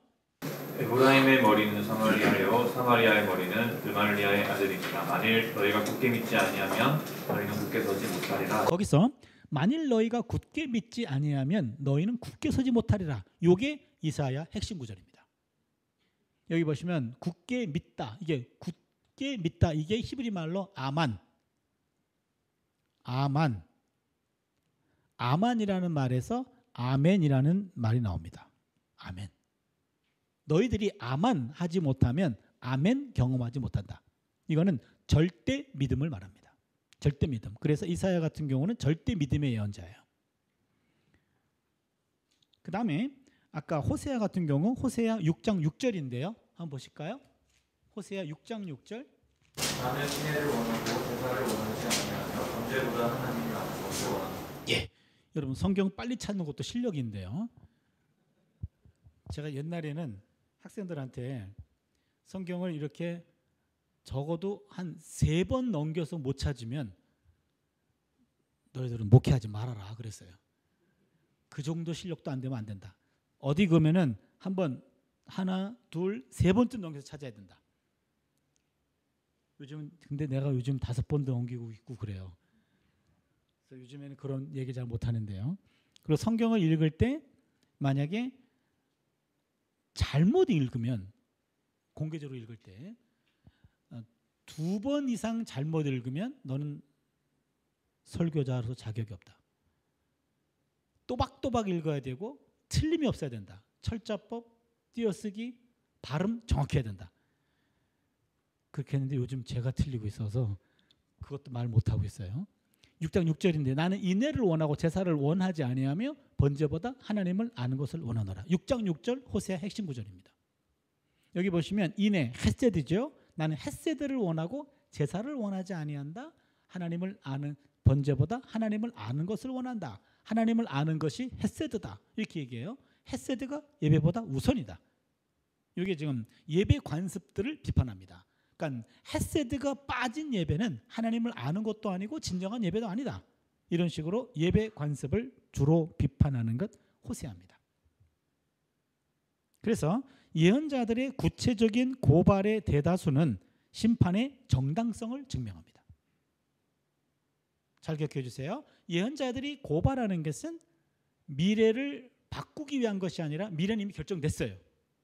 왜 그런 미래가 오게 되었는가? 그거에 대한 정당성을 제공합니다. 3번 중심 모티브인데요. 아모스는 야훼께서 강한 자에 대항하여 약한 이스라엘 편에 서 왔다는 사실에서 무방비 상태에 있는 약자들에 대한 이스라엘의 불의를 잘 알고 있다. 지금 하나님은 약자 편이었어요. 그런데 이스라엘이 언제부터 이제는 강자가 돼가지고 약자들을 억압하는 민족이 됐어요. 그러자 하나님은 그들을 심판하시겠다 그런 얘기입니다. 이런 모든 것들 지금 호세아도 마찬가지입니다. 이스라엘이 야훼 구원 행위를 잊었다고 얘기합니다. 그래서 그들이 광야를 통해 인도해 왔고 가나안 땅을 그들에게 주었던 유일하신 구원자로 입증된 하나님을 잊어버렸다. 그래서 모든 고발들의 첫 번째 근원은 구속사에 하나님이 잊혀졌고 거부되었다는 거예요. 그러니까 하나님의 은혜가 거부되었다. 그래서 이스라엘의 모든 죄와 그것 때문에 위협받았던 모든 재앙은 하나님이 제공하시는 구원을 거절한 데서 온 겁니다. 그래서 구원은 백성들의 절망과 불신앙에도 불구하고 야훼의 자유로운 은혜로 일어나는 것이지 회개로 이루어지는 것이 아니에요. 여기까지 이해가 됐습니까? 예, 지금 예언자들이 받았던 미래 선포는 이미 확정적이었어요. 그럼에도 불구하고 그들이 고발하는 이유는 미래를 바꾸기 위해서 회개에 촉구한 것이 아니라 그 확고한 미래에 대해서 정당성을 얘기해 주므로 심판을 달게 받으라는 거였어요. 그런데 하나님은 심판으로 끝장내는 것이 아니라 심판 이후의 삶도 있다라는 것을 이해시키는 것이 예언자들의 사명이었습니다. 5번입니다. 예언자의 고통인데요. 실현, 우리가 볼 수 있는 한 어떤 참 예언자도 큰 역경이 없이 삶을 헤쳐나간 사람은 없습니다. 아모스는 하나님을 만날 때마다 사자 앞에 서 있는 것 같은 공포를 느꼈어요. 아모스 3장 8절이죠. 한번 볼까요? 사자가 부르짖은즉 누가 두려워하지 아니하느냐 주 여호와께서 말씀하신즉 누가 예언하지 아니하느냐. 예. 그러니까 사자가 부르짖은즉 누가 두려워하지 아니하겠느냐. 주 야훼께서 말씀하신즉 누가 예언하지 않겠느냐. 그러니까 하나님 앞에서 지금 으르렁거리는 하나님을 만난 거예요. 여러분 아모스는 남한국 사람이라 그랬죠. 그런데 북쪽 가서 예언하라 그런 거예요. 그럼 내가 왜 거기 갑니까? 난 예언자도 아니고 공부한 훈련받은 사람도 아니고 나는 완전 평신도인데 아니 사역자를 보내니 왜 저를 보냅니까? 근데 하나님 만날 때마다 으르렁거리는 하나님을 느낀 거예요. 너 죽을래 갈래 이거예요. 죽을래 갈래.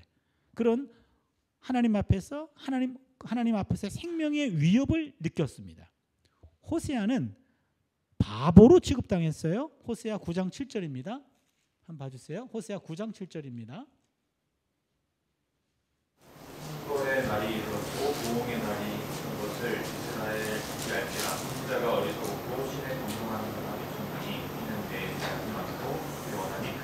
예, 여기 보시면 이스라엘이 알지라 선지자는 어리석었고 신에 감동한 자가 미쳤나니. 여러분 거기 6699 해주세요. 따옴표. 형벌의 날이 이르렀고 보응의 날이 온 것을 이스라엘이 알지라 선지자가 어리석었고 신에 감동한 자는 미쳤나니. 거기 선지자가 어리석었고 신에 감동한 자는 미쳤나니. 거기에 따옴표 해주세요. 거기 호세아가 인용한 거예요. 그러니까 무슨 말이냐면 호세아를 향해서 그 당시 북왕국 백성들이 호세아에게 저 사람은 미쳤어. 신은 이게 영입니다. 영, 하나님의 영. 하나님의 영에 감동된 자가 미쳤다. 이는 네 죄악이 많고 네 원한이 큼이라. 그래서 호세아는 백성들에게 미친 사람 취급당했어요. 이사야는 청중들로부터 비웃음을 당했습니다. 이사야 5장 19절 볼까요? 이사야 5장 19절입니다. 그들이 이르기를 그는 자기의 일을 속히 이루어 우리에게 보게 하셨으며 이스라엘의 거룩한 이는 자기의 계획을 속히 이루어 우리가 알게 하였다 하느니라. 예, 거기 보시면요. 지금 그들이 이르기를 그는 자기의 일을 속속히 이루어 우리에게 보게 할 것이며 이스라엘의 거룩한 이는 자기의 계획을 속히 이루어 우리가 알게 할 것이라. 여기 이스라엘의 거룩한 이라고 하는 것은요. 이사야가 하나님을 표현할 때 쓰는 주된 표현입니다. 왜냐하면 이사야는 소명기사에서 하나님의 거룩성을 발견해요. 나중에 한번 얘기할게요. 하나님의 거룩성을 최초로 발견한 예언자가 이사야예요. 그러다 보니까 이사야는 항상 하나님을 표현할 때 이스라엘의 거룩하신 분이 말씀하십니다. 이렇게 얘기합니다. 그런데 이사야가 이보시오 이스라엘의 거룩하신 분이 우리는 곧 망한다고 말씀하셨습니다. 라고 얘기했어요. 그랬더니 청중들이 뭐라고 얘기했냐면 19절에 그들이 이르기를 그래? 빨리 망하라 그래. 우리도 좀 보고 싶어. 그렇게 하려니까? 라고 조롱하고 있는 거예요. 그러면요. 지금 저 같으면은 그렇게 말하는 사람은 하나님 벼락을 치든지 이래야지 예언자 권위가 서는 거 아닙니까? 그러나 아무런 반응이 없어요. 그러니 더 청중들은 교만해지고 예언자들을 조롱합니다. 그러니까 이 이사야 같은 예언자가 아까 제가 말씀드렸죠. 왕실 서기관이라 그랬죠. 고위 관리예요. 그런데 주신 말씀을 선포했더니 백성들이 조롱하고 있어요. 이런 조롱을 당합니다. 모레셋 사람 미가 맨 아래입니다. 미가는 심판 위협이 강력한 반발을 사고 있어요. 이사야가 예언할 때 예언자가 미쳤다라고 또 미가가 그런 취급을 당합니다. 그런데 그런 저항과 공격은 특히 공직자들로부터 강하게 제기되었습니다. 특히 공직자들이나 고위 관료들에게 엄청난 저항을 받았습니다. 그러니까 예언자들은 하나같이 고통과 시련 중에 사역을 했다. 혼동입니다. 미가 때부터 성전에서 공직을 맡고 있는 다른 예언자들과 사이에 심각한 갈등이 생깁니다. 특히 거짓 예언자와의 충돌입니다.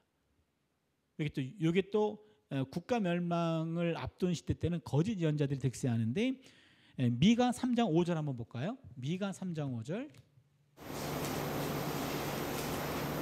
내 백성을 유혹하는 자들은 이에 물 것이 있으면 성경을 외치나 그 입에 무엇을 채워주지 아니하는 자들에게는 전쟁을 준비하는구나. 이런 선지자에 대하여 여호와께서 이르시되. 예, 지금 성경을 찾는 속도가 굉장히 빠른데 무슨 비결이라도 있어요? 검색으로? 오, 또 저런 방법이 있었네요. 근데 여러분, 성경은 종이로 찾아야 돼요. 종이 성경으로 성경에다가 기록하는 것을 권장합니다. 예, 왜냐하면 저는 학생들한테 꼭 성경에다가, 저는 이게 메모 성경인데요. 옆에 이렇게 공간이 있어요. 공간. 여기다가 적어라. 수업 시간에 들었던 거, 그 다음에 신학책을 읽고 성경 구절에 대한 풀이가 있으면 성경에다가 적어라. 절대로 머리를 믿지 말라. 머리에 남지 않고 딴 데다가 적어놓으면 또 그걸 잊어버려요. 그러니 성경에다가 적으면 이건 늘 보니까. 그래서 수업 시간에 종이 성경을 안 가지고 오면 결석이에요. 어떤 학생은 또 성경만 출석시키는데 그것도 결석이에요. 네. 본인하고 성경이랑 같이 와야 돼요. 그래서 스마트폰 찾는데 그거는 스마트폰에 적을 수가 없어요. 그래서 종이 성경을 꼭 가지고 와서 성경에다가 기록하라 라는 것을 제가 꼭 강조하는데요. 보세요. 여기 5절에 내 백성을 유혹하는 선지자들은 이에 물 것이 있으면 샬롬, 평강이 샬롬입니다. 샬롬을 외치나 그 입에 무엇을 채워주지 아니하는 자에게는 밀하마, 전쟁을 준비하는도다. 이런 선지자에 대하여 야훼께서 이르시되, 이게 거짓 선지자입니다. 여러분, 예언자들은요 뭐 하는 사람들인지 혹시 기억하시나요? 예언자들은요, 여러분, 하나님과 이스라엘 백성 중간에 껴있는 자가 예언자입니다. 예언자는 이스라엘 백성 예언자에게 개인적으로 찾아와요. 하나님의 뜻을 묻습니다. 그럼 예언자가 하나님께 대신 물어봐요. 중보기도 합니다. 하나님이 답을 줍니다. 그 답을 본인에게 전해줍니다. 그러니까 예언자의 1차적인 작업은, 1차적인 기능은 중보자예요. 요거 많이 기억하지 못합니다. 예언자의 1차적인 임무는 중보입니다. 중보자. 두 번째, 메신저입니다.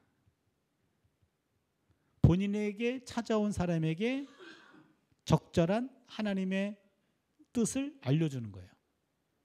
그래서 예언자의 첫 번째 기능은 중보자라고 하는 것을 꼭 기억해 주세요. 보통 중보는 제사장이고 메신저는 예언자의 것이다. 잘못된 이해입니다. 중보는 예언자의 것입니다. 여러분, 최초의 예언자가 누구죠?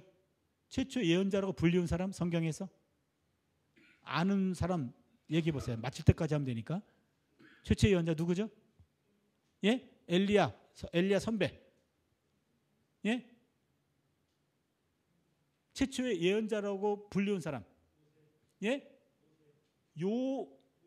모세 선배. 아브라함. 예. 창세기 20장 7절입니다. 창세기 20장 7절에 보면 저는 선지자라. 저가 기도하면 네가 살려니와. 그때 처음으로 나비라는 선지자라는 용어가 성경에 최초로 나옵니다. 그럼 아브라함이 선지자래요. 왜? 중보자이기 때문에 그래요. 그러니까 선지자의 1차적인 일은 중보자입니다. 그 다음에 말 나온 김에요.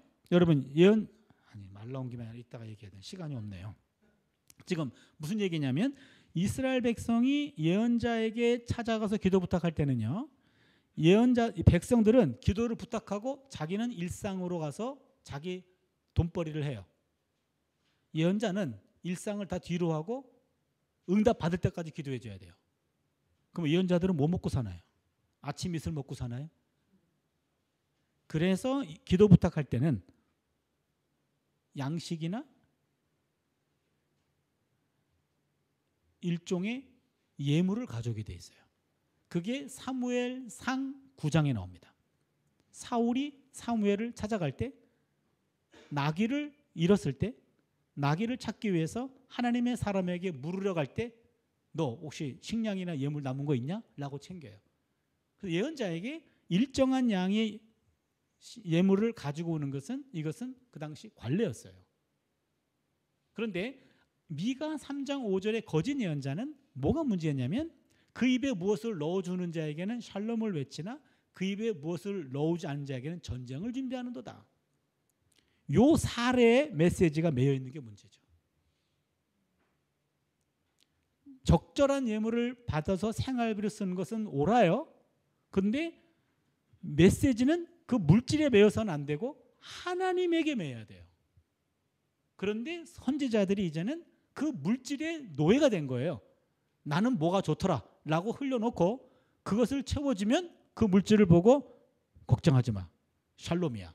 그런데 턱이 그게 부족하면 불길한 것 같아. 이렇게 말하는 거예요. 그게 거짓 예언자입니다. 그런 거짓 예언자들이 이제 생겨나게 됩니다. 미가 3장 5절에 나와 있고요. 특별히 그래서 예언자들의 주된 관심을 물어보는 것이 참과 거짓을 구분할 수 있어요. 100년 뒤 예레미야 때 거짓 선지자가 가장 많이 나옵니다.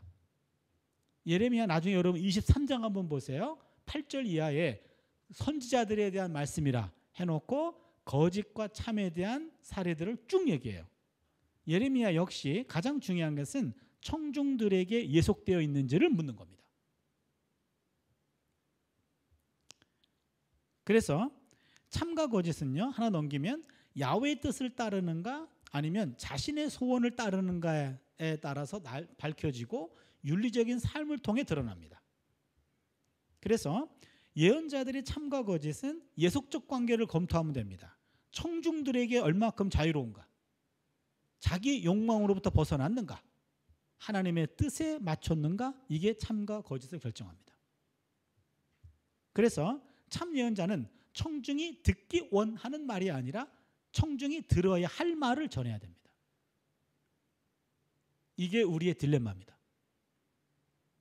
청중들의 니드와 청중들의 사정을 너무나 잘 알기 때문에 이 말이 그에게 어떤 영향을 끼칠지, 마음 상하게 할지 아니면은 그를 고칠지, 이거에 대해서 우리는 너무나 고민이 많아서 하나님의 말씀을 담대히 전하지 못할 때가 가끔씩은 있단 말이죠.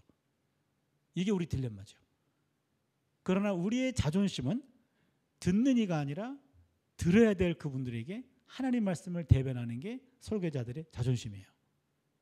그래서 청중이 듣기 원하는 말은 거짓 예언자일 경우들이 많고 들어야 할 말이 참 예언일 경우가 많습니다. 그 다음에 고난인데, 그러다 보니까 예레미야는요 엄청난 고난을 당합니다. 하나님 말씀에 대한 거부가 메시지 전달자에 대한 거부로 나타나고 있어요. 예언자의 고난은 결국 하나님의 말씀의 고난이 됩니다. 그리고 예언자들은 하나같이 특히 예레미야가 가장 많은 고난을 겪었어요. 예레미야의 탄원이 유명한 본문입니다. 예레미야의 고백이라고까지도 해요. 그래서 예레미야는 선포해야 되는 압박과 그 다음에 청중들의 조롱 사이에서 기진맥진할 정도로 많은 고통을 당합니다. 제2 이사야의 고난받는 하나님의 종의 노래가 나와요. 우리가 이번에 이사야를 공부하면서 이거는 반드시 봐야 되는데 4개가 나와요. 본문이요. 나중에 볼게요. 1, 2, 3, 4 본문인데 여기 보시면 가장 중요한 것은 대속적 고난입니다. 제2 이사야는 대속적 고난까지 말합니다. 하나님의 사람은 남이 겪어야 될 고난을 대신 짊어져야 될 때도 있다 라고 얘기하죠. 그게 예언자들의 바로 고난의 문제입니다. 그러면요, 여기까지가 지금 우리가 이 책에서 다 나눈 내용인데 3가지를 좀 우리가 하나 좀 다시 한번 리마인드 했으면 좋겠는데, 첫 번째가 예언자들의 상징 행동이 있었죠. 그렇죠? 예언자들은 말뿐만 아니라 삶도 메시지를 전달하는 것 하나의 수단이었다. 고로 말씀 사역은 입의 사역이 아니라 삶의 사역이다. 두 번째는요, 예언자들은 미래에 대한 확신을 가지고 현재를 분석했어요. 아까 고발과 미래 선포 말씀드렸죠. 예언자들은 원래 하나님이 주신 미래의 심판 사건에 압도되었고 그 눈을 가지고 현실을 새롭게 봤습니다. 아니 왜 망하게 돼 있지? 하나님의 심판의 메시지를 가지고 현실을 분석했더니 아모스는 사회가 너무 부패했어. 이사야는 외교 정책이 이것은 우상 숭배에 가까워. 호세아는 예배가 완전히 무너졌어. 이러면서 왜 망할 수밖에 없는지에 대한 고발은 예언자들이 깨닫게 되었어요. 그리고 예언자들은 오늘을 분석함으로 내일을 바라보는 것이 아니라 내일의 눈으로 오늘을 분석해요. 이게 저는 예언자에게 배워야 될 거라고 저는 봅니다. 로마서 8장 18절 말씀에 현재의 고난은 장차 우리에게 나타날 영광과 좋게 비교할 수 없다 라는 것은 예언자들은요, 신앙인들은 항상 오늘의 눈으로 내일을 보는 것이 아니라 내일의 눈으로 오늘을 봤어요. 미래를 앞당겨 본 겁니다. 그러니까 정말 우리가 우리 식으로 표현하면 마지막 하나님 심판대 앞에 서게 될 그 심판의 기준 안에서 오늘을 보는 거예요. 그래서 우리는 오늘을 살지만 내일을 앞당겨 사는 거죠. 그러니까 예언자들은 오늘의 삶에 대해서 일비하지 않았고 미래의 눈을 가지고 오늘을 바라보았다. 절망한 자들에게 희망을 얘기했고 지금 너무 잘 나가서 교만한 자들에게는 심판을 앞당겨서 얘기했습니다. 이게 예언자 시각이죠. 세 번째는 아까 말씀드렸듯이 예언자들은 청중이 원하는 말이 아니라 청중이 들어야 할 말을 대변하는 그 시대의 하나님의 목소리였다. 그 시대를 향한 하나님의 파토스를 느끼는 사람이 예언자들이었다. 그게 바로 우리가 오늘 예언서 문서 예언은 무엇인가에 대해서 50분짜리 두 개 특강을 통해서 우리가 마지막으로 정리하는 메시지라고 볼 수 있겠습니다. 이 정도 얘기하면 우리가 밥 먹어도 될 것 같습니다.